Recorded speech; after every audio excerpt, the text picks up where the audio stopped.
When my daughter-in-law threw a glass of wine in my face, I didn't just see betrayal. I saw the end of the illusion of family harmony. She saw the house as her trophy, but I, betrayed by my son and his wife, sold it in weeks. I took everything and never looked back. Before we continue, please subscribe to William's Revenge Stories and write in the comments what time it is where you are right now. And now, more than ever, we must stay united. I nodded, feeling a strange peace. We had survived this. Let's go inside, I suggested.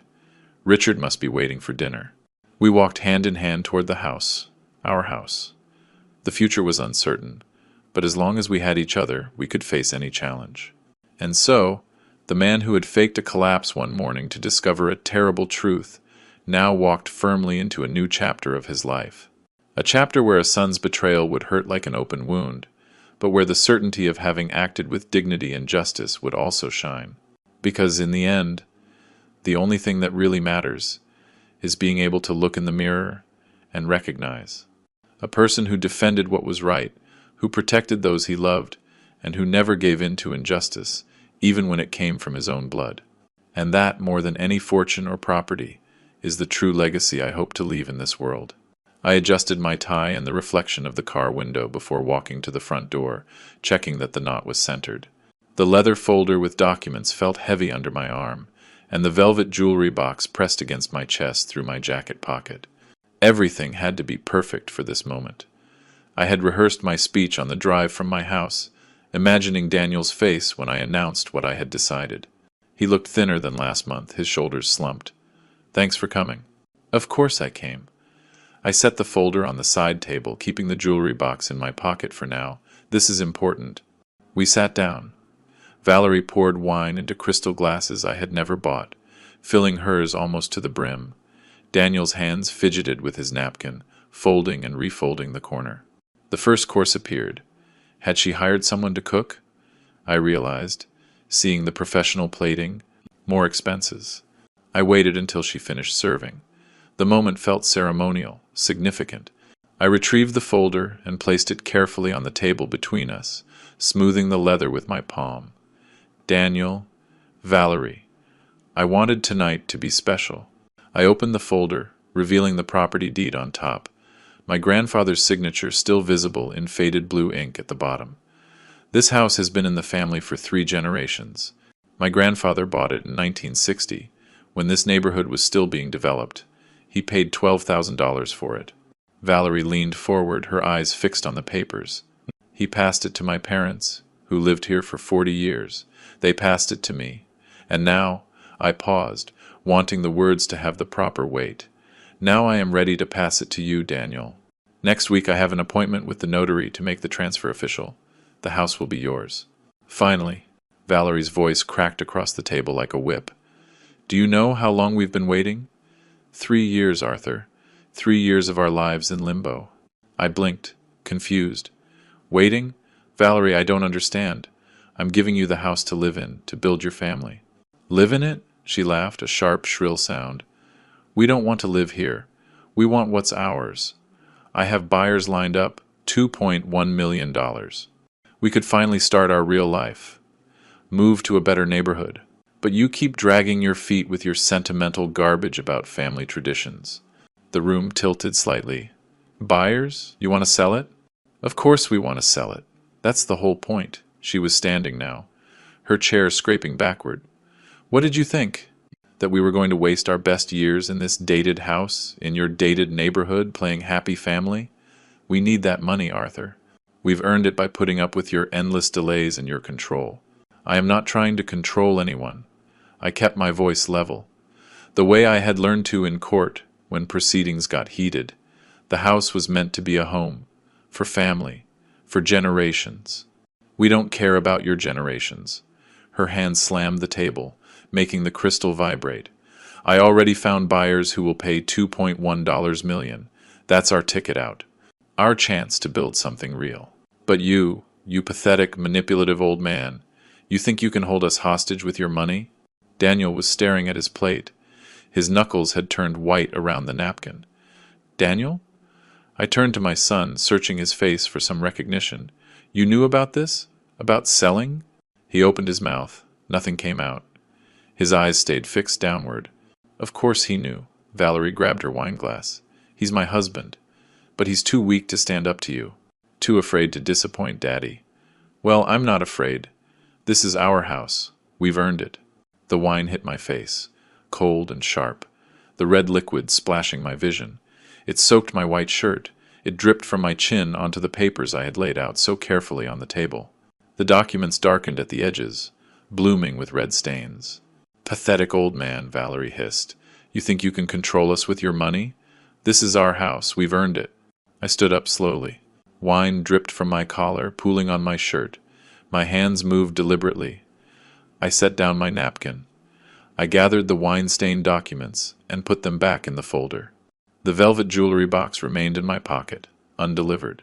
Daniel had not moved, had not spoken, had not looked at me once. I walked to the door. Behind me, Valerie's voice rose again. See? I told you your father never respected us. I told you he would never let us go. The front door clicked shut behind me. I walked to my car. Every step measured. My hand trembled when I reached for the door handle, the first crack in my control. I gripped it tighter until the shaking stopped. Inside the car, I adjusted the rearview mirror. The wine-stained collar of my shirt reflected back at me, dark and damning. I sat in that driveway for several minutes before starting the engine. The drive to my apartment in the city usually took 15 minutes. That night I missed my exit, trapped in some blank space between thinking and not thinking. A horn blared behind me when I corrected too slowly. My knuckles ached from gripping the steering wheel. At every red light, I looked at the wine stain spreading across my chest. Dark and sticky. My condo building rose against the night sky, modest compared to the Spanish villa. I had moved here 3 years ago after I retired, wanting something simple, manageable, 2 bedrooms, a balcony overlooking the ocean. Rental furniture I had never bothered to replace. The key stuck in the lock like it always did, and I had to jiggle it twice before the door opened. I didn't turn on the lights right away. I just stood in the entryway, listening to the silence. After a moment, I walked to the bathroom and flipped the switch. The mirror showed me clearly. A 64-year-old man with graying hair, wine splattered across his white shirt like evidence at a crime scene. I touched the stain, felt where it had dried stiff against the fabric. I traced the edge with one finger. My reflection stared back. When had I gotten so old? I couldn't sleep. The wine was completely dry now. The shirt was uncomfortable and tight. I should have changed. I should have thrown it in the wash, but I didn't. Instead, I walked to the balcony and sat in the wicker chair I had bought at a discount store. Below, the ocean moved in the darkness. Waves I could hear, but not see. The wine stain felt like a brand. I kept touching it, confirming it was real. 3 years ago, Daniel had come to my retirement party at the courthouse. 30 years on the bench. They had given me a plaque and a speech about justice and fairness. Daniel had pulled me aside near the end, away from the others. Dad, I know this is a lot to ask, but Valerie and I have hit some financial turbulence. Bad timing on an investment. Could we stay at the house in the wealthy suburb? Temporarily? Just until we get back on our feet. 6 months? Maybe a year? I had said yes before he finished asking. Of course, son. That's what family is for. Don't worry about rent. Just focus on getting stable. I'll keep handling the property taxes and insurance. He had hugged me, thanked me, said I was saving them. 6 months turned into a year, and then 2 years. I never asked when they were leaving because I didn't want them to. I liked knowing they were in the house my grandfather built, keeping the family legacy alive. The second year, Daniel called on a Tuesday. Dad, Valerie has this incredible business opportunity. We just need $25,000 to get started. It's going to be huge. She already has clients lined up. I wrote the check that afternoon, drove to the villa to give it to him personally. He had seemed nervous, shuffling his feet in the entryway. Valerie had stayed in the back room. She yelled a thank you I barely heard. That was 2 years ago. The business never materialized. The money was never mentioned again. When I asked about it once, casually, Daniel had changed the subject to the weather. I raised my hand and touched the wine stain again. Still there. For the big family dinner last year, I asked if I should bring anything. Valerie's voice on the phone had been practical, almost kind. "Arthur, you don't need to come for dinner this year. We're inviting some of our friends. Younger crowd, you know. You'd probably be bored. Maybe Christmas." We didn't celebrate Christmas. The sky began to pale, the blackness turning to gray. I went inside and retrieved the wine-stained documents from where I had left them on the entry table. I spread them out on my small dining table. Property deed, transfer forms, insurance records. I had been paying $18,000 a year in property taxes, $4,500 on insurance, utilities, maintenance. 3 years of it, plus the $25,000 loan, $115,000, roughly. And they had already found buyers. $2.1 million, she had said. They had already found them. While living in my house for free, spending my money on imported wine and designer clothes and furniture I had never approved. They were never grateful. They were waiting for me to be generous enough to let go completely, waiting for me to transfer the deed so they could cash out. 3 years of my life, and I was nothing but an obstacle to their real estate transaction. Daniel hadn't said a single word, not when she threw the wine, not when she called me manipulative, not when I left. He had just sat there, staring at his plate, choosing her over me, without even having the courage to admit what he was choosing. The sun came up completely. I stood and went back to the bathroom mirror. The wine stain on my collar looked almost black in the morning light. I studied my face again, the lines around my eyes, the gray in my hair. I had spent 3 decades on the bench, weighing evidence, applying the law, delivering justice. I knew the difference between mercy and being a fool. I had extended mercy. They saw weakness. I touched the wine stain one last time. Then, slowly, I unbuttoned the shirt. I folded it carefully, precisely, the way I had folded my judge's robe at the end of every day. I placed it in the bottom drawer of my dresser, evidence not to be discarded. Then I opened my laptop and sat at the dining table. The wine-stained property documents were spread before me like case files. It was time to apply the law. The laptop screen glowed in the pre-dawn dark. I opened a blank spreadsheet and titled it Evidence XLS, a habit from my court days when every case needed documentation, categorization, proof. The next 2 weeks passed in a methodical analysis. My small dining table transformed into a workspace. Documents spread in organized piles. Yellow legal pads covered in numbered lists. My laptop perpetually open to state property law websites. I worked the same way I had for 30 years on the bench. Systematically, thoroughly. Emotion-clouding judgment was not an option. First, the property documents. I examined every page. The original deed from 1960. My grandfather's signature in faded blue ink. The transfer to my parents in 1978. The transfer to me in 1990, 3 years after my father passed. Every document bore a single name. My name. Not Daniel's, not Valerie's, just mine. The property tax receipts told their own story. $18,000 per year. For 3 years. $54,000 total. All paid from my retirement account. I found the insurance policies. My name, my payments, $4,500 annually. Another $15,000 over 3 years. Utility bills, all in my name. Roughly $7,000 a year, $22,000 more. Then the loan. I located the cash check, $25,000. On the memo line it read, "For Valerie's business project." I remembered Daniel's voice on the phone that day, excited, promising it would be huge. The business never materialized. The money never came back. It was never even mentioned. I entered every number into the spreadsheet, double-checking against the receipts. The keyboard clicked steadily in the silent apartment. When the final tally appeared, $115,000. I stared at it for a long moment. Then I saved the file and closed the laptop. The legal research took another 3 days. The state statutes were unambiguous. The owner of a property could terminate occupancy with 30 days written notice when no lease agreement existed. I read the statute 4 times. I highlighted the relevant passages. I copied them into a document labeled Legal Framework. What kind of contract do you have with family? None. Why do you trust them? Because you think blood means something. By the second week, I had my strategy.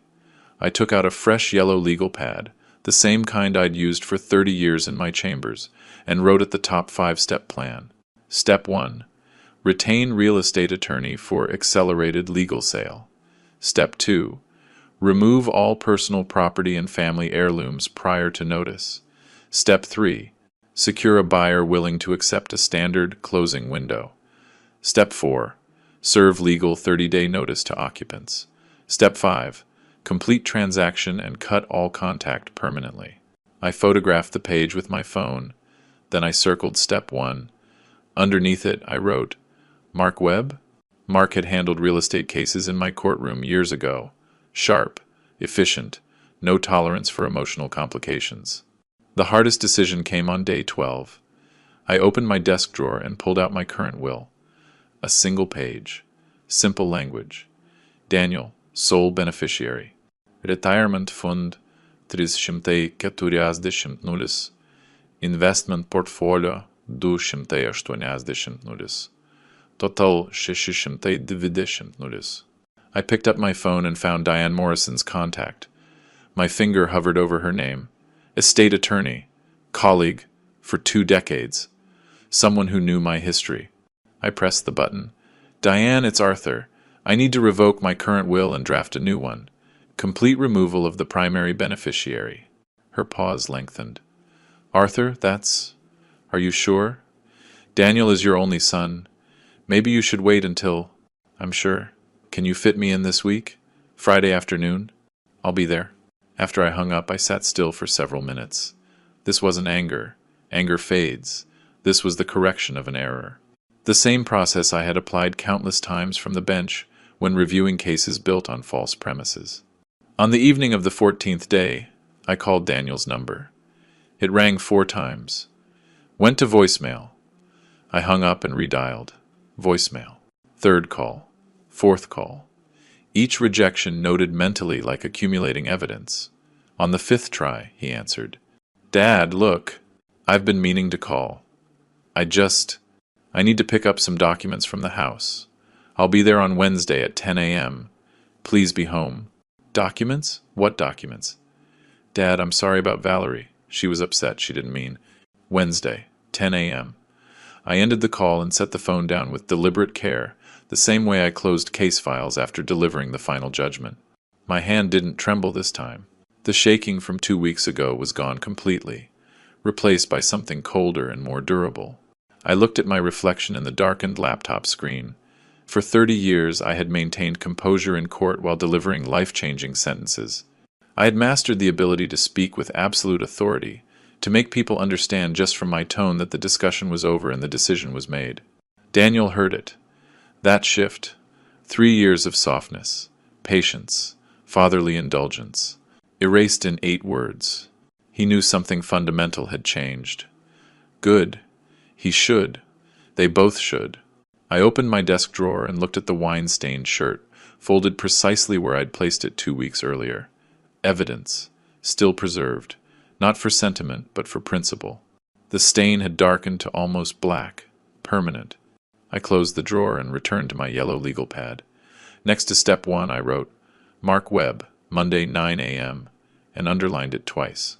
Monday morning, I dressed as I used to for court. Pressed white shirt, navy tie, charcoal suit jacket. In the bathroom mirror, I straightened the knot until it was perfectly centered. This wasn't casual business. It was a professional engagement. Appearance mattered. I organized the documents in my briefcase by category: property deeds, tax receipts, utility bills, the $25,000 cashed check. The wine-stained leather folder from the dinner went on top. The stains had faded to a brown, but they were still visible, a reminder of why I was doing this. Mark Webb's office occupied the 3rd floor of a building downtown, 10 minutes from the Spanish Villa. The waiting room had modern furniture and walls lined with real estate law books, spines perfectly aligned. Professional, organized, exactly what I needed. Mark came out of his office at 9 a.m. on the dot. Mid-40s, expensive suit, firm handshake. Judge, good to see you again. Retired judge, I corrected. And now just Arthur. His office overlooked the main avenue. I sat across from his desk and opened my briefcase, laying out the documents one by one. Property deed, tax receipts organized by year, insurance policies, utility statements, the cashed check, each document placed deliberately, creating a visual map of the evidence. I own a house in this neighborhood, I began, using the same tone I'd used for opening statements. My son and his wife have occupied it rent-free for 3 years. No lease exists. It's family.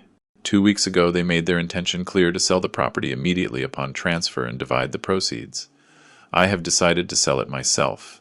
Mark leaned forward, examining the deed. Registered solely in your name, correct?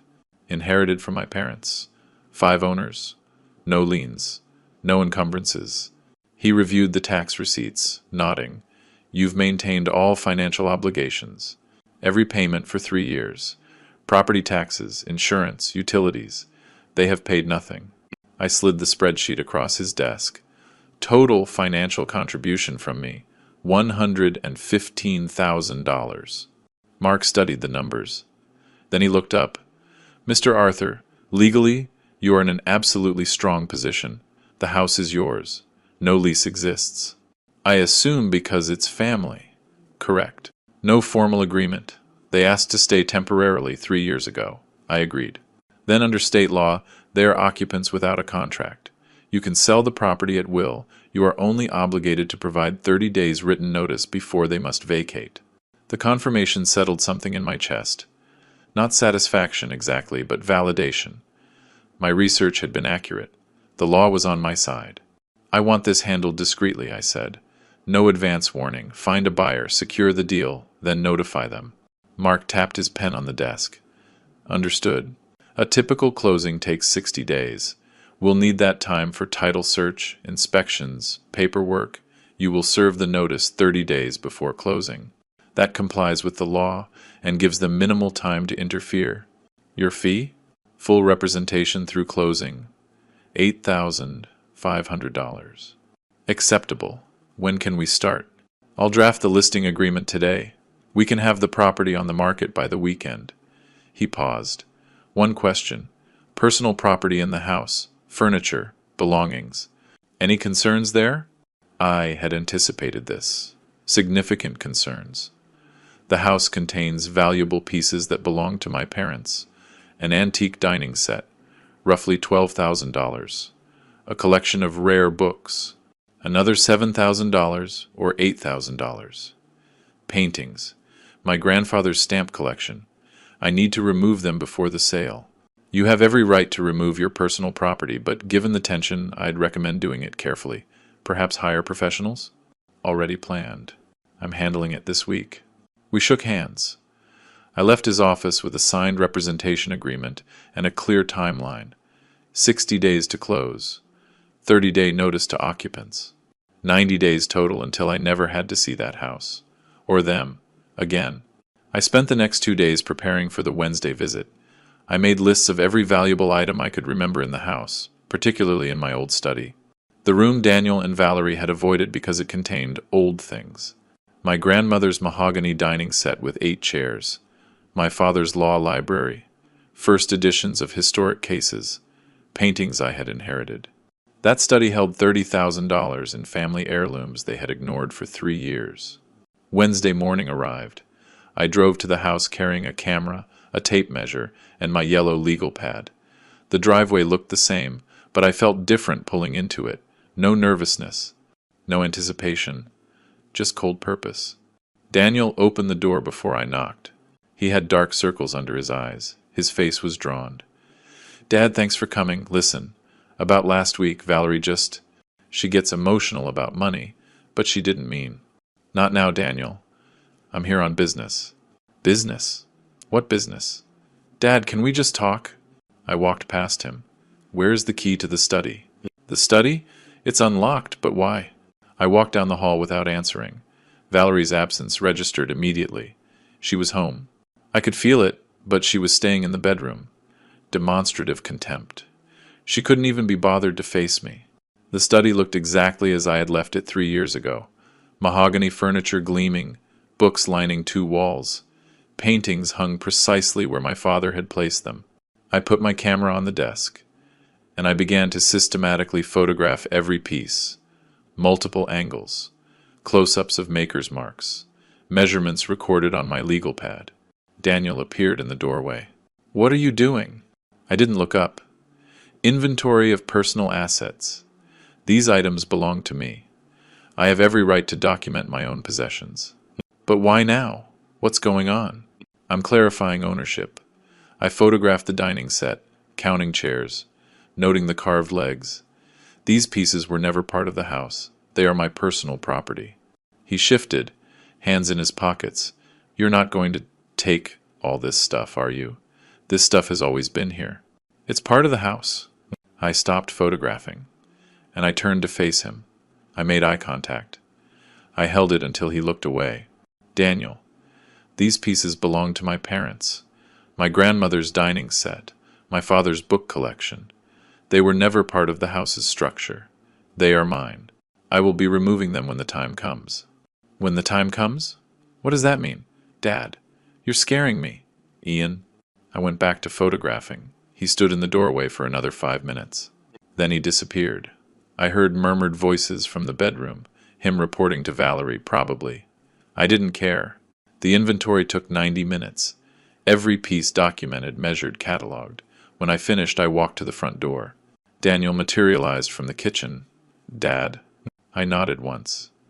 Acknowledgement, not warmth, and I left. In my car, I pulled out my phone and searched. Antique appraiser, local area.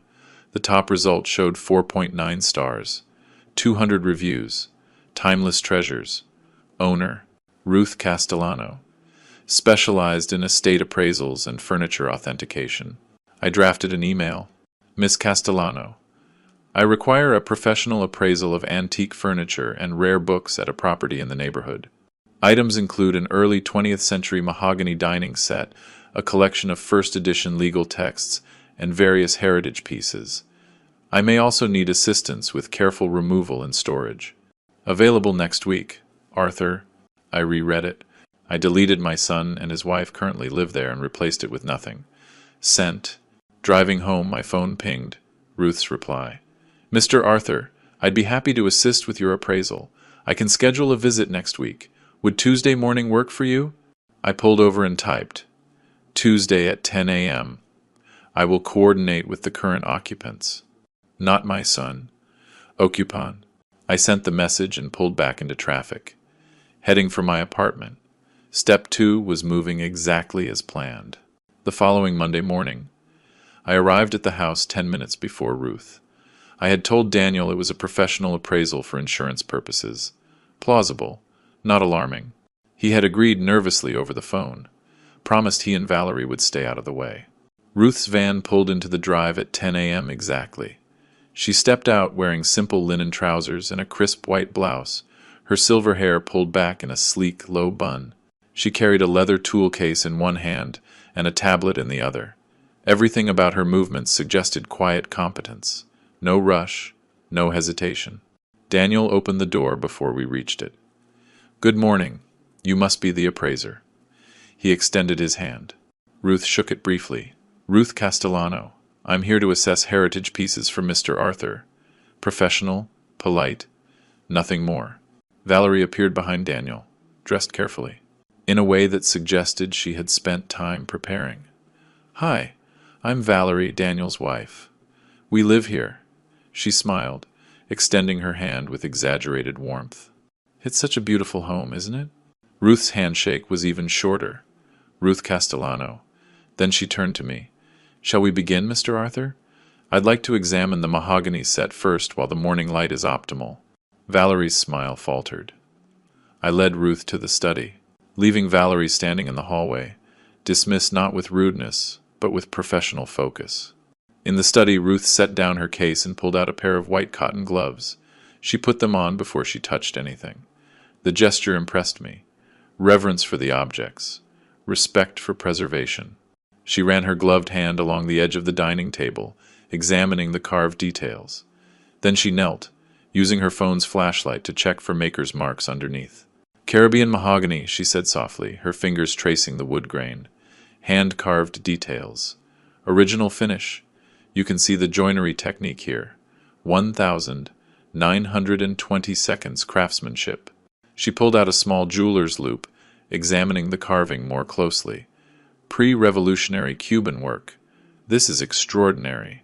It was my grandmother's, I said. She brought it from Havana in 1959. Ruth Mamiru. Then it's not just valuable monetarily, it's irreplaceable. She photographed the set from multiple angles, tapped notes into her tablet. Current market value, $15,000 to $18,000, possibly more to the right collector. But I suspect you're not interested in selling. Not yet. She moved to the bookshelves, running a gloved finger along the spines. When she reached my father's legal collection, she paused. She carefully removed one volume. First edition, Blackstone's Commentaries, 1,803. She opened it at the spine's natural breaking point. Photographed the title page. Remarkable condition. The binding is original. Sheepskin. My father's prize piece. He had excellent taste. This is $3,000 minimum, possibly $5,000 to the right collector. She continued examining books, handling each with the same careful respect. Valerie appeared in the doorway. So, what's it all worth? Her voice had a calculating edge. Just curious. Ruth didn't look up from the book she was photographing. My report goes to Mr. Arthur. If he chooses to share the details with you, that is his decision. Professional boundary set. Valerie's mouth tightened. She disappeared again. For the next 2 hours, Ruth worked methodically. She examined paintings, measured furniture, photographed my grandfather's stamp collection. Every item documented with photos, measurements, condition notes. At one point, I found myself alone with her in the study. Daniel had retreated somewhere. Valerie had stopped hovering. Ruth paused. She looked at me directly. Mr. Arthur, may I ask something? Her voice was soft but curious. Why are you appraising your own possessions in what appears to be your own home? I hesitated. Something in her directness, her lack of judgment, made me answer honestly. Because this is no longer my home.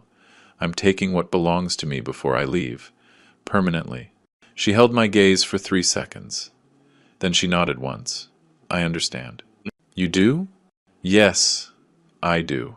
No prying questions. No demand for explanation. Just acceptance. Ruth returned to her tablet. Made a few more notes.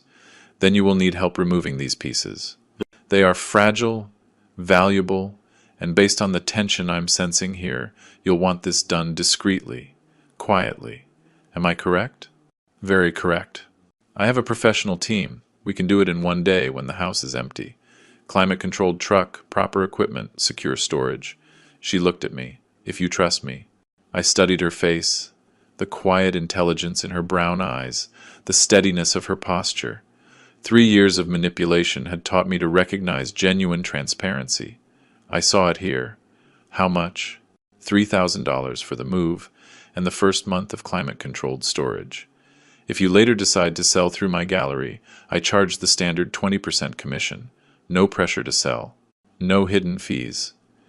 She stated the terms without hesitation. Clear, direct. That seems fair. Ruth nodded. I'll need 1 day's notice to arrange the team. You tell me when. We moved to the living room to finish the assessment. When Ruth completed her work, she handed me her business card. Simple, elegant design. Timeless treasures. Ruth Castellano. Estate appraisals and authentication. At the door, she paused. Mr. Arthur, I don't know your full story. I don't need to, but I recognize someone protecting what is rightfully theirs. That takes courage. Oh, stubbornness. She smiled slightly. Sometimes they are the same thing. After Ruth left, I drove back to my apartment. That evening, an email arrived. I opened the attachment, a full PDF report. Every item photographed, appraised, with detailed condition notes and market values. Completely professional. Then I scrolled to the bottom. A handwritten note. Scanned. If you ever need someone to just talk to, my door is open. I know what betrayal from loved ones feels like. I survived it. You will too, Ruth. I stared at that note for several minutes, Someone saw it. Someone understood. For the first time in weeks, the cold determination inside me thawed, slightly. It wasn't weakness, just the recognition that I wasn't completely alone in this. I picked up my phone, started to type a reply. Then I stopped, put the phone down. I walked to my balcony overlooking the ocean. The waves moved in the darkness below. Ruth's words echoed. I survived it. You will too. Maybe I would. 2 weeks later, Mark called. Arthur, I have good news. A couple from up north, nearing 60, looking for a retirement property in the state. They love the Spanish architecture. They're offering $1.82 million. That's below market, I said, even though I knew it didn't matter. By $30,000? Yes, but they're waiving inspection, paying cash, willing to close in 60 days. It's a clean deal. I'll take it. Excellent. Come in tomorrow to sign. I'll prepare the official notice for Daniel and Valerie. They'll receive it on Monday. Immediately grab the Mia hooch. Can you move everything this Saturday? Before the notice is delivered? Absolutely. I'll arrange it. Then I dialed Daniel. He answered on the third ring. Dad, I need to pick up personal items from the house on Saturday. I'll have a moving truck from 9 a.m. to 3 p.m. It would be easiest if you weren't there. Personal items? What items? Dad, I don't understand. I heard movement, then Valerie's voice breaking in. She had grabbed the phone. You can't just come here and take our things. This is our home. Valerie, they are my belongings from my house. You will receive a detailed list. Saturday, 9 a.m. I ended the call before she could reply. Saturday morning arrived clear and warm. I got to the house at 8:45 a.m. Ruth's specialized moving truck turned the corner at 9 a.m. exactly, followed by her van. 3 men got out, all in matching uniforms. Professional movers, not day laborers. Ruth carried a clipboard. Daniel opened the door. His face looked drawn. Valerie stood behind him, arms crossed, dressed as if attending a business meeting. They decided to stay, to monitor, to control what they could. Good morning, Ruth said pleasantly. We'll work as quickly as possible to minimize the disruption. She handed Daniel a document. This is the inventory we will be removing.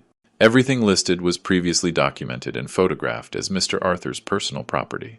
Daniel took it, his hands shaking slightly. He scanned the pages. 3 pages, single-spaced, photos attached, his mouth opened, closed. Ruth's team started immediately. They moved with practical efficiency. Furniture dollies, protective blankets, careful maneuvering. One man individually wrapped each leg of the mahogany dining chairs. Another used archival boxes for the rare books, placing acid-free tissue between volumes. Valerie followed them, her voice rising. That table has been here for years. It's part of the house. You can't just take it. Ruth turned to her, expression neutral. Ma'am, this furniture is documented as the owner's personal belongings. Each piece was inherited from his parents. You have no legal claim. I'll call the police. Please do. Ruth's voice remained calm. I have the full documentation, the signed inventory, and proper authorization. The officers will confirm we are operating legally. Valerie didn't call. She continued to follow the movers, her protests growing shriller as the truck filled. Daniel remained in the hallway, still as a statue, watching his grandfather's furniture disappear. He looked at me once. I met his gaze. He turned away. The operation took 4 hours. Mahogany dining set, book collection, paintings, tools from the garage, photo albums I had stored in a closet. My father's desk, everything on the list, nothing beyond it. When the last box was loaded, I walked over to Daniel. I handed him a sealed envelope, a complete inventory of everything removed. My parents' furniture, my personal books, my tools, my photographs, nothing that belonged to the house's furnishings. He took it with both hands, ripped it open immediately, scanned the pages looking for something to object to. He found nothing. Dad, why are you doing this? His voice cracked slightly. What are you planning? I looked at him directly. Daniel, 3 weeks ago, your wife threw wine in my face at my own table. You sat there, silent. You let it happen. That told me everything I needed to know about where your loyalty lies. I was in shock. I didn't know what. You had 3 weeks to call, to apologize, to take responsibility. You did nothing. That is also an answer. I turned toward my car. Behind me, Valerie's voice rose to a shriek. We'll sue him! Our lawyer will destroy him! He can't do this to us! I didn't turn back. I didn't acknowledge her. I got in my car and followed Ruth's truck out of the driveway. We drove to her storage facility. The team unloaded everything into a climate-controlled unit. When they finished, Ruth locked it and handed me the key. Ben, she said quietly, let me buy you a coffee. You need to sit down. We drove to a small cafe, found a table on the terrace overlooking the bay. Ruth ordered for both of us. She seemed to sense I couldn't make even small decisions right then. When the coffee came, she reached across the table and covered my hand with hers. You handled that with remarkable composure, but I saw your face when Daniel just stood there, not defending you. Again, I looked at our joined hands. He's my only son, and I just waged a battle against him. No. Her grip tightened slightly. You fought for yourself against people who were using you. There's a distinction. A son protects his father when someone attacks him. Daniel hasn't been your son in a long time. The words hurt because they were true. I felt something crack in my chest, not breaking, but opening.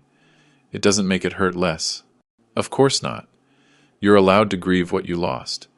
But you're also allowed to survive, to protect yourself, to move on. I looked at her face. Why are you helping me? You barely know me. I know enough. I know what it looks like when someone refuses to be a victim. She paused, her thumb moving slightly against my hand. I spent 10 years rebuilding after my husband tried to destroy me in our divorce. I recognize that strength, and I recognize when someone deserves to not be alone in their fight. We sat in silence for a moment, her hand warm and steady on mine.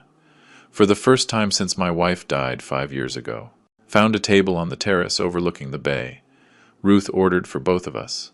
She seemed to sense I couldn't make even small decisions right then. When the coffee came, she reached across the table and covered my hand with hers. You handled that with remarkable composure, but I saw your face when Daniel just stood there, not defending you. Again, I looked at our joined hands. He's my only son, and I just waged a battle against him. No. Her grip tightened slightly. Daniel will receive it tomorrow morning. Let me know if there are problems. I typed back. He won't. Tomorrow, Daniel would find out the house was sold, that he had 30 days to leave. Tomorrow, the final phase would begin. But tonight, I had Ruth's warmth still lingering on my hand, and that made all of it bearable. Monday morning, May 19th. I was making a latte when my phone rang. Mark, it's delivered, he said. Courier confirmed signature at 10:03 a.m. Daniel signed for it.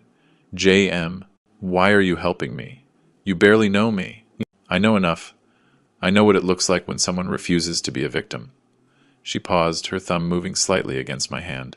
I spent 10 years rebuilding after my husband tried to destroy me in our divorce. I recognize that strength, and I recognize when someone deserves to not be alone in their fight. We sat in silence for a moment, her hand warm and steady on mine. For the first time since my wife died 5 years ago. 3 more calls from Valerie in the next 10 minutes. Each one declined before it completed the first ring. Then Daniel tried. I let it ring. Once, twice, 3 times. On the 5th ring, I answered. Daniel. Dad. His voice was cracked with panic. What have you done? You can't sell the house. We live here. This is our home. Our whole life is here. Almost nice. Daniel, this is my house. It has always been my house. I had every legal right to sell it at any time. Itadza. Thank you. Call me if there are problems. There would be problems. But now they were the legal kind, the kind I understood completely. The call came 40 minutes later. Valerie first. Naturally, my phone flashed her name. I let it ring once, then declined. Immediate callback. Declined. Then a text. All caps. You won't get away with this. We will sue you. This is our house. I watched the message turn to read but did not reply. Or 3 weeks ago when your wife threw wine in my face at my own dinner because I wasn't transferring the deed fast enough. Silence. Then a fumbling sound. The phone changing hands. You are a pathetic, cruel old man. Valerie's voice raw with rage. We wasted years of our lives in this house. Years, taking care of it, living in your shadow. You owe us. You owe us this house. I smiled, though she couldn't see me. Taking care of it. Valerie, I paid every bill, property taxes. You have received the proper 30-day notice. That is more than sufficient under state law. But where will we go? He was breathing hard, the words tumbling out. We have nowhere to go, no plan. How can you do this to us? That should have been your question 3 years ago when you decided to live in my house rent-free, or a year ago when you borrowed $25,000 and never mentioned repayment, $18,000 a year. Insurance, $4,500 a year. Utilities, roughly $7,000 a year. For 3 years, that adds up to over $115,000. You paid exactly zero, so no. I don't owe you anything. You have 30 days. I suggest you use them productively. I ended the call. I opened my contacts. Found Daniel's name. Press block this caller. Then I did the same for Valerie. 2 taps. Years of manipulation over. I placed the phone face down on my kitchen counter and went back to my coffee. Translation. Someone willing to file frivolous lawsuits for a retainer. Kessler charged $5,000 up front. They paid it, adding to their growing financial crisis. Mark called me Thursday night. They filed an emergency injunction, claiming verbal contract, detrimental reliance. It's weak, but there's a hearing scheduled for June 9th. Will it delay the closing? Potentially.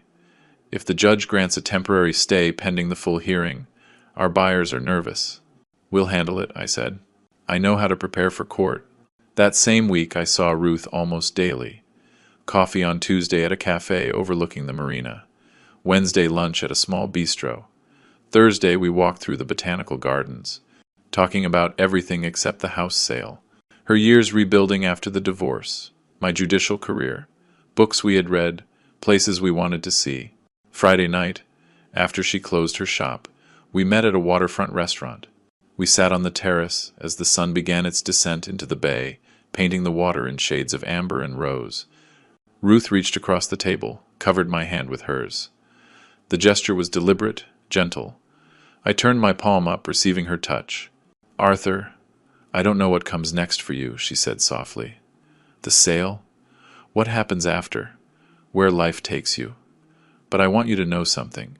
You're not alone. Not anymore. A lump formed in my throat. Ruth, I mean it. Whatever you need. Someone to talk to. Someone to just sit with. Someone who understands what betrayal feels like. I'm here. I'll be here. I squeezed her hand, unable to speak for a moment. When I found my voice, it came out rough. I know, and it means more than I can say. We sat in silence as the sun touched the horizon, her hand warm and steady in mine. For the first time since my wife died 5 years ago, I felt connected to another person. Not just alliance. Not just gratitude. Something deeper. Something that felt like the possibility of a future I had stopped imagining. Ruth's phone vibrated. She glanced at it, reluctant. I have to go. Early appointment tomorrow. But neither of us moved right away. Finally we stood. There was a moment, brief, charged, where a kiss might have happened. But it didn't. Too soon. Not yet. But the possibility hung between us like a promise. I drove home feeling something I hadn't felt in months. Not the cold determination that had sustained me through the planning and execution. Something warmer. Peace. Maybe. Or hope. My phone rang as I pulled into my building's garage. Mark, we have a situation, he said. They've filed that injunction. Hearing scheduled for June 9th. We need to prepare our response. I put the car in park. Sat in the dark for a moment. I'll be ready. The battle wasn't over. But, looking at Ruth's last text, thank you for tonight. Sleep well. I realized I had something worth fighting for beyond just justice. I had a reason to win, and then move on. I spent the next week preparing as if I were back on the bench. Except this time, I was building the case instead of judging it. Every bank statement showing the house payments. Every email exchange with Daniel. I searched for any mention of transfer or promise of ownership. I found nothing. Only language about staying temporarily and getting back on your feet. I drafted my affidavit myself, typing slowly but precisely. 30 years of reading affidavits had taught me exactly what judges needed. Facts, dates, dollar amounts, no emotion, no editorializing, just the truth, documented and verifiable. Mark notarized it in his office. "This is excellent work," he said, reviewing the evidence I had organized. 36 months of payments, the unrepaid loan, their complete lack of financial contribution. "It's overwhelming." "It's accurate," I corrected. "That's what makes it overwhelming." The buyers called Mark twice that week, nervous about the delays. He assured them the case was frivolous, that it would be dismissed quickly. I hoped he was right. June 9th arrived, warm and clear. I dressed carefully. Navy suit, white shirt, conservative tie, the uniform of professional credibility. I had worn versions of this outfit for 3 decades in courtrooms. Today felt like coming full circle. The county courthouse stood familiar and imposing. I went through security, the metal detector beeping, the ritual as familiar to me as breathing, these hallways, these courtrooms. This was my world, just from a different angle now. Mark was waiting outside 4B Judge Morales. I've appeared before her. Fair, efficient, no tolerance for nonsense. Good. We went inside. The room was small, designed for fast motions and hearings rather than trials. Valerie and Daniel were sitting at the plaintiff's table with Damian Kessler. Valerie wore black, a dress I'd never seen, hair pulled back severely, minimal makeup, the costume of a victim. Daniel wore a suit that didn't fit. His face was pale, his eyes avoided mine. Judge Morales entered. Mid-50 seconds, efficient movements, sharp eyes behind reading glasses. We stood. She sat. We sat. "Emergency motion for injunction," she said, glancing at her notes. "Mr. Kessler, you filed. You may proceed." Kessler stood, adjusted his tie. "Your Honor, my clients received a 30-day legal notice as required by state statute." Judge Morales looked at Kessler. "Proceed. Mr. Kessler, stick to the facts, please." Kessler readjusted. He continued. "My clients relied on oral promises made repeatedly by Mr. Arthur. They had every reason to believe." "Excuse me," Judge Morales held up a hand. "Do your clients have any written evidence of these alleged promises? Any email, text message, letter?" Kessler hesitated. "Well, Your Honor, family agreements are often verbal. That's not what I asked. Do you have written evidence? Yes or no?" "No." "But, thank you, Mr. Webb. Your response." Mark stood. He placed a thick binder on the podium. "Your Honor, the plaintiffs can't produce written evidence because no such promises ever existed. Meanwhile, Mr. Arthur has provided 36 months of bank statements proving he paid all property taxes, insurance, utilities, and maintenance, totaling over $115,000.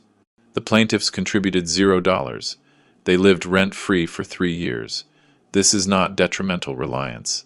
This is exploitation of generosity." Judge Morales began flipping through the evidence. Her expression grew progressively stern. "Mr. Daniel," she said, addressing him directly, "I have a few questions. Do you have any written documents, email, text, letter, where your father agreed to transfer this property to you?" Daniel stood awkwardly. "No, Your Honor, but he said verbally the house was for the family." "Did you pay rent to live in this house?" "No, but it's family." "So you paid the property taxes?" "No." "The insurance premiums?" "No." "The utility bills?" Daniel's voice dropped to barely audible. "No." "So you lived completely free for 3 years?" A long pause. "Yes." Judge Morales took off her glasses, set them on the bench, looked at the evidence again, looked at Kessler. "I have reviewed the motion and the response. This case is simple." Her voice carried the weight of final judgment. "Under state law, oral promises regarding real estate transfers have no legal standing without a written contract. Mr. Arthur was the owner of this property. He paid all expenses. He provided legal notice. He has the absolute right to sell it. This motion is denied. The plaintiffs are to vacate the premises by June 15th as legally notified." She lifted her gavel. "We are adjourned." The crack of wood on wood echoed in the small room. Final, irreversible. Valerie made a sound. Choked, disbelieving. Daniel's head dropped. Kessler tried to speak, but Judge Morales had already stood and walked out the door to her chambers. Outside, on the courthouse plaza, Valerie lost what control she had left. She lunged at me, her heels clicking rapidly on the concrete. "You destroyed us," she screamed. "You destroyed your family. What kind of father does this?" I stood still. I let her come. I let her rage wash past me. When she finished, I spoke quietly. "No, Valerie. You destroyed the family when you threw wine in my face in my own home. I just corrected the mistake I made 3 years ago when I trusted you with my property. We gave you 3 years of our lives. I gave you $115,000, a home, and unconditional support. You gave me contempt. I'd say you got the better deal." Behind her, Daniel walked up slowly. His voice broke. "Dad, please, we have nowhere to go. No savings. What are we supposed to do?" I looked at my son, really looked at him. I saw the man who had sat silent while his wife abused me, the man who had taken everything and given nothing in return. "Daniel, you had an income for 3 years, a good income. If you hadn't spent every dollar living in a $2 million house rent-free, enjoying prestige you couldn't afford, you would have savings. You made choices, now you live with them." I turned toward the parking area. "Goodbye, Daniel." Not son, just his name. The relationship was already gone. Now the word was too. I walked to my car. Behind me, Daniel yelled something I didn't understand. I didn't turn back. I got in my car, started the engine, drove away. In the rearview mirror, Daniel stood on the courthouse steps. Valerie was screaming at him now, turning her fury on the only target she had left. I drove straight to Ruth's shop.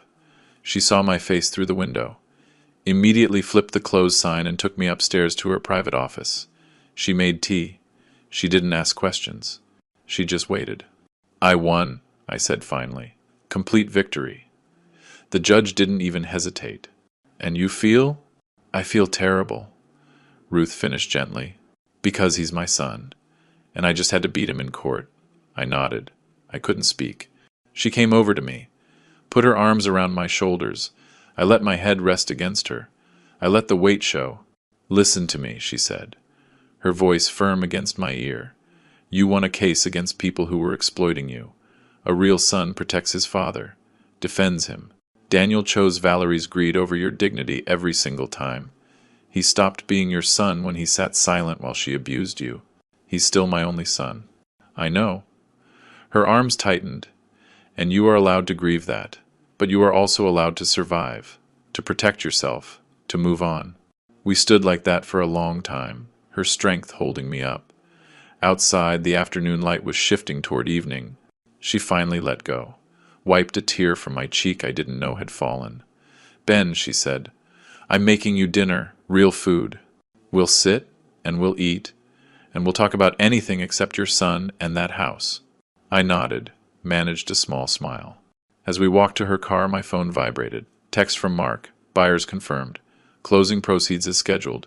June 15th, 2 p.m. The end was in sight, but looking at Ruth walking beside me, opening her car door, turning back to look with concern and warmth, I realized something else. The beginning was in sight, too. June 15th arrived bright and clear. I met Mark at his office mid-morning. The closing ceremony was surprisingly mundane for something so significant. Papers spread across the conference table, 4 people reviewing documents in careful silence. Richard and Margaret sat across from me, near 60, excited for their retirement in the state, but maintaining professional composure. Their lawyer reviewed contract clauses. The title company representative verified signatures. Mark guided us through each page methodically. Initial here, sign here, date here. My signature appeared on page after page. The motion became automatic, almost meditative. Every stroke of the pen was a period at the end of a sentence, a door closing, a chapter ending. The wire transfer confirmation appeared on Mark's laptop screen. He turned it toward me. $1.74 million deposited in the account. I nodded. Richard extended his hand across the table. "Thank you, Mr. Arthur. We'll take excellent care of her." I shook his hand. "I'm sure you will." Mark placed the keys in a small envelope, slid them across the mahogany surface. Margaret picked them up, smiled. Something in her expression, pure joy, uncomplicated anticipation, reminded me why houses should be homes, not weapons.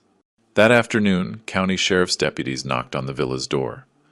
I wasn't there, but Mark called to tell me, Daniel had answered. Officer Martinez, according to Mark's contact at the sheriff's office, had read the official eviction notice in the flat tone of someone who delivered hundreds of these. You have 24 hours to vacate these premises. Valerie had screamed. The officers had waited impassively until she finished. Then they left. Standard procedure.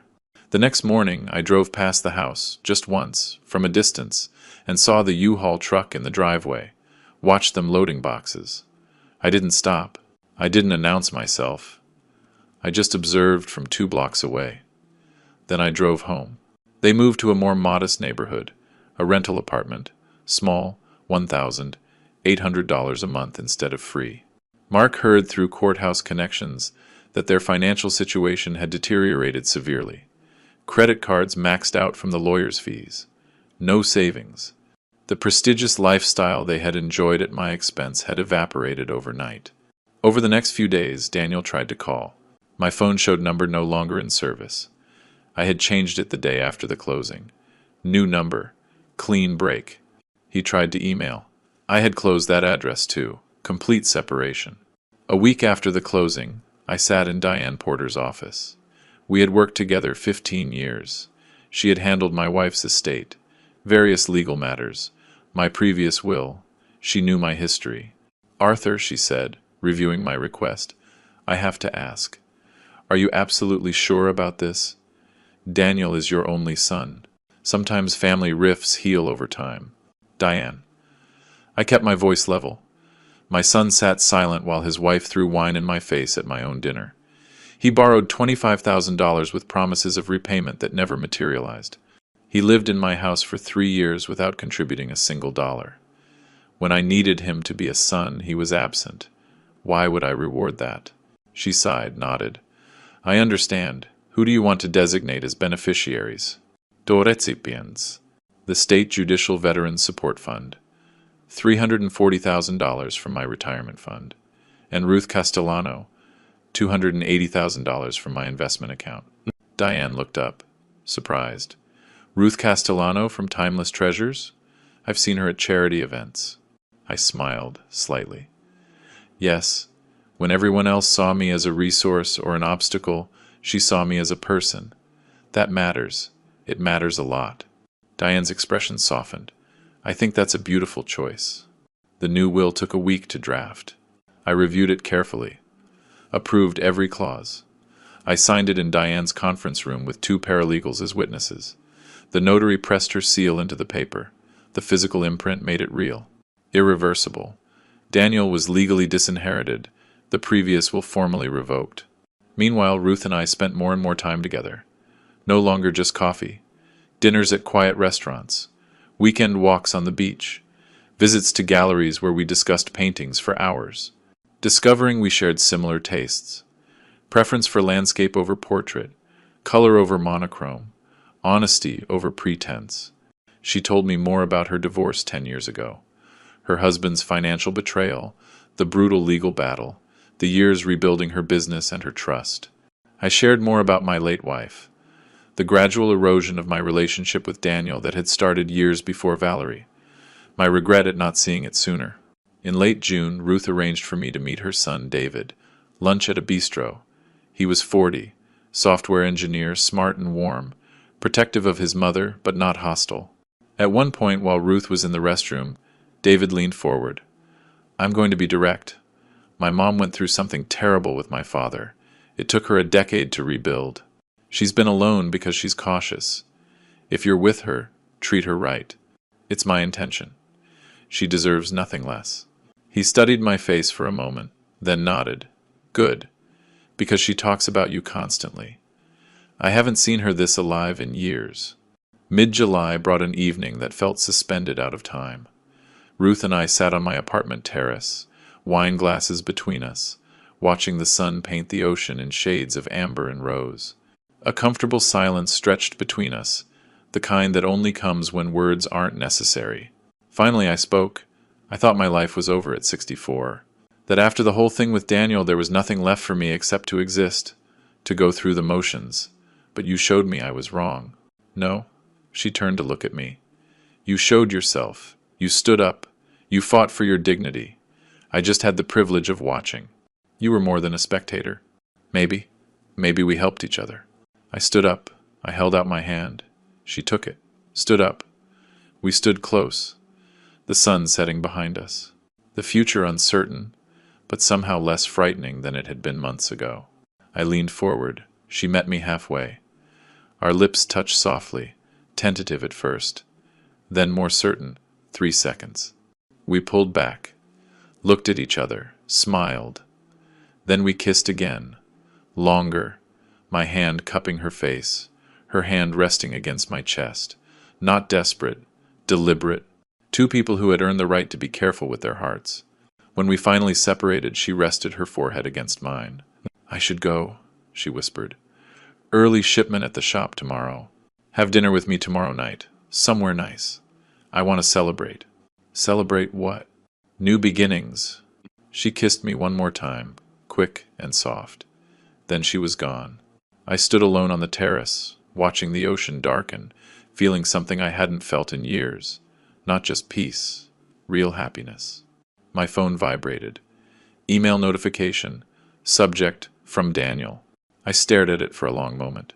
Then I placed the phone face down on the table. Tomorrow. I would read it tomorrow. Tonight was for this feeling, this warmth, this possibility, this life I was building from the ashes of the old one. One morning in early August, I sat on my balcony with coffee, checking emails on my tablet. The subject line stopped me. From Daniel. Please read. I reached for my cup, opened it. The email was long, longer than any communication Daniel had sent me in years. I read standing up. Then I sat down slowly. I read it again. Then a third time. Dad, I don't know if you'll read this. I understand if you delete it, but I need to write it anyway. These past 3 months have been the hardest of my life. Not just financially, though that's been brutal, but emotionally. Valerie and I barely speak. She blames me for everything. Maybe she's right. I started therapy. The therapist asked me when I stopped standing up for myself. I couldn't remember. Maybe I never started. I let Valerie control everything. I let her treat you terribly. I stayed silent when she threw that wine. I've been a coward. I'm not asking you to forgive me. I don't deserve it, but maybe someday, if you're ever willing, we could talk. Just talk. I miss my dad. Daniel. I walked to Ruth's shop, carrying the tablet like evidence. She looked up from cataloging a collection of antique watches, saw my face, immediately stopped working. I handed her the tablet without speaking. She read it carefully, then looked up. What do you feel? I thought for a long moment. Relief, that he's finally seeing what I saw, and sadness, because recognizing the problem doesn't undo the damage, and freedom, because it's not my job to fix him anymore. No, she said softly. It's not. He's 38 years old. If he's finally growing up, good, but he needs to do it for himself. Ruth nodded, handed me back the tablet. So what will you do? I sat down at her desk, opened my phone's email. I typed slowly, deleted sentences, rewrote. Ruth organized shelves nearby, glancing over occasionally, but not hovering. When I finished, I showed her the phone. Does this sound right? She read, nodded. I pressed send. Daniel, I received your email. I see you're starting to understand what happened. That's good. It's progress. But I need you to know, I need time. Maybe a lot of time. Maybe forever. I don't know yet. What happened fundamentally changed me. I am no longer the father who allowed himself to be taken advantage of, who prioritized peace over respect. I am a person who protects his dignity. If you are truly changing, and I hope you are, do it for yourself. Not to win back my approval, not to get access to my resources, for yourself. Be well. Dad? I placed the phone face down on her desk. Ruth came over to me, put her arms around my shoulders. You handled that perfectly. Then she smiled. Want to take a trip? Get away for a week? We flew to a city in the desert in mid-August, the high desert landscape spreading out below the plain. Red rocks, vast sky, room to breathe. We stayed in a small adobe inn with a courtyard full of hollyhocks and sage. Days spent at the Modern Art Museum, strolling through the gallery-lined street, hikes on trails with views that stretched forever, afternoons at intimate restaurants, nights on the inn's rooftop, under stars more visible than any I had seen in years. One night, lying on woven blankets, the Milky Way splashed above us. Ruth spoke quietly. "You know what I thought my life would be at 62? Quiet, small, the shop, routine, TV dinners, bed, alone but safe. Then you walked into my life." "I walked in with a mess," I said. "Betrayal, pain, furniture that needed to be extracted from a hostile environment." He nodded. "Yes, all of that. And also dignity, strength, honesty. You were fighting for something real, for your own worth. I fell in love with that. With you." I turned to look at her. "I fell in love with the person who saw me, not my bank account. I need to tell you something. When I changed my will, removing Daniel, I named you as a beneficiary. Arshabawan Mayran." She sat up. "Arthur, no. I can't accept. I don't want you to think I'm with you for." I placed my finger gently on her lips. "Stop. It's not about the money. It's about what you represent. You are the only person, besides my parents, who ever treated me as a human instead of a resource to be exploited. I want you to know you matter. You matter more to me than anyone in years." Her eyes filled with tears. "You matter to me too." We returned in late August. Life settled into new rhythms. I sold the remaining antiques through Ruth's shop, earning $45,000. I invested the $1. $74 million from the house sale into a diversified retirement portfolio with a financial advisor Mark recommended. I started volunteering at the Legal Aid Society, offering free consultations to elderly clients. One afternoon, an older woman sat across from me, worry lining her face. "My grandson keeps calling," she said. "He says I should put my house in his name for tax reasons, but something doesn't feel right." "Trust that feeling," I told her. "That's a common manipulation tactic. Your house is your security. Never sign it over unless you fully understand and truly want to." "But he's family. Family should protect you, not pressure you. Real family earns trust through respect, not manipulation." As she left, thanking me profusely, I felt something I didn't expect. Purpose. My pain transformed into protection for others. Ruth expanded timeless treasures, hired an assistant, increased inventory. We kept separate residences. We both valued our independence, but we spent 5 or 6 nights a week together. One evening in late August, we sat on my apartment balcony, stars emerging over the ocean, a comfortable silence between us. "Do you ever have regrets?" Ruth asked quietly. "About Daniel, how it all turned out." I was silent for a long time, watching the water. I regret that the son I raised, or thought I raised, disappeared somewhere along the way. I regret I didn't see what was happening sooner, but I don't regret protecting myself. I was a good father, too good. I let myself be taken advantage of. I corrected that, and for the first time in years, I sleep through the night. "That's not regret," she said. "That's wisdom. Maybe they're the same thing." I thought about the strange math of life. I had lost a son, but I had found myself. I lost a house, but I found a home. Not in walls, but in the woman sitting next to me. I lived 64 years thinking I knew what family meant. It turned out family isn't blood. Family is who respects you when it's inconvenient, who stands with you when it's hard, who sees you, not your resources. Valerie was somewhere in a modest neighborhood, in a rental apartment, probably still thinking of herself as a victim.